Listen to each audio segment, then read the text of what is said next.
அன்பார்ந்த பாபு வாய்ஸ் நெஞ்சங்களுக்கு வணக்கம். இன்றைய தினம் இப்பகுதியில் சில அரசியல் கருத்துக்கள் பற்றி நம்ம பறந்து வந்து சொல்லும் செய்திகள். முதலாவதாக, இந்தியாவில் 7 கட்டமாக அனைத்து மாநிலங்களிலும் தேர்தல் நடந்து முடிந்திருக்கிறது. நேற்றைய தினம் இன்றைய தினம் எக்ஸைட் போல் முடிவுகள் 350 சீட்டுகள் வரை பிஜேபி பிடிக்கும் என்று கருத்து முடிவுகள் வந்திருக்கிறது. இது அமித்ஷா அவர்கள் எழுதிய அஜெண்டா என்றும் சிலர் கூறுகிறார்கள்.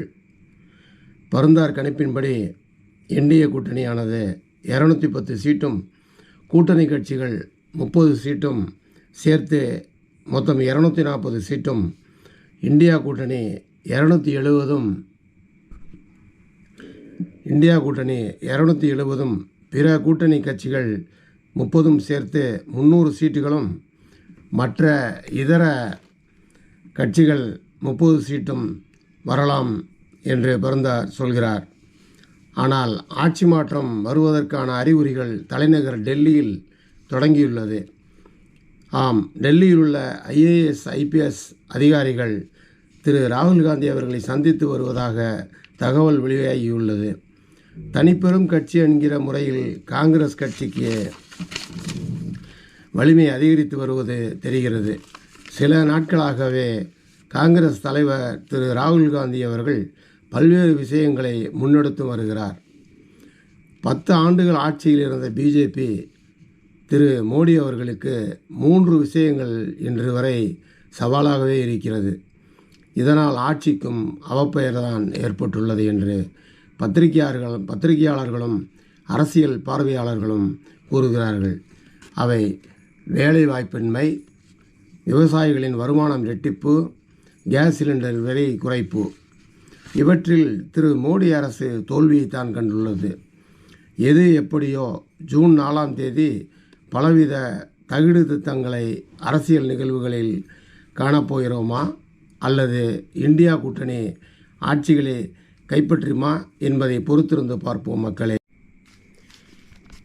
அப்புறம் நம்ம தமிழ்நாட்டு அரசியலுக்கு வருவோங்க. ஆமாம் மக்களே, தமிழ்நாட்டு தேர்தலில் பொறுத்தவரை 39 சீட்டு கன்ஃபார்மாக ஜெயிப்பாங்கன்னு தான் செய்திகள் வந்துக்கிட்டு இருக்குது.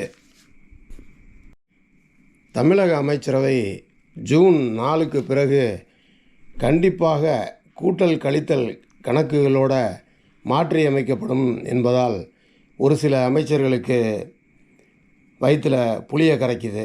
அத்தோட திரு உதயநிதி அவர்களுக்கு துணை முதல்வர் பதவி கொடுப்பாங்கன்னு நம்பத்தகுந்த வட்டாரங்கள் பேசப்படுது. முக்கியமாக வனத்துறை அமைச்சர் கடந்த வாரம் ஊட்டிக்கு குடும்பத்தோடு போய் பிரைவேட் ரிசார்ட்டில் தங்கியிருக்கிறாரு. அப்போது ஏற்பட்ட சர்ச்சை கிளம்பியிருக்கு. அதுக்கு வனத்துறை அமைச்சரோ தமிழ்நாடு வனத்துறைக்கு சொந்தமான விடுதிகளில் போதுமான வசதி இல்லாதது தான் காரணம்னு சொல்லியிருந்தாலும் அவர் மேலே துறை ரீதியாக சில குற்றச்சாட்டுகள் இருப்பதாகவும் அதனால் அவரை அமைச்சரவையிலிருந்து நீக்கப்படுவார்னு பேச்சு அடிபடுது. எனவே ஜூன் 4க்கு பிறகு இந்தியா கூட்டணி கட்சி தலைவர்கள் மட்டுமல்ல, தமிழக அமைச்சர்களுக்கும் நிம்மதி அப்போ தான் வரும். அடுத்து ஏடிஎம்கேல சலசலப்பு இப்போவே ஆரம்பிச்சிடுச்சு. போக போக அதுவும் ஜூன் 4க்கு பிறகு திரு எடப்பாடியாருக்கு பெரிய தலைவலியை தான் உண்டு பண்ணோம். ஒரு பக்கம் திரு செங்கோட்டையன் போர்க்கொடி உயர்த்தி வருகிறார். ஏடிஎம்கே ஜெயிக்காமலும் வாக்கு சதவீதம் குறைந்தாலும் அதிமுகவில் பிளவு ஏற்பட வாய்ப்பு இருக்குது, நம்பத்தகுந்த வட்டாரங்கள் சொல்லுது. அத்தோட எஸ்பி வேலுமணியும் ஜூன் 4க்கு பிறகு தன்னோட பலத்தை காட்டுவார்னு சொல்கிறாங்க. இதில் எல்லாமே ஓபிஎஸ்க்கு சாதகமாக மாறும்னு காத்துக்கிட்டு இருக்கார். ஓபிஎஸ் ஜெயித்தாலோ அல்லது 2வது இடத்துக்கு வந்தாலோ ஓபிஎஸ்க்கு அது வெற்றி தான்.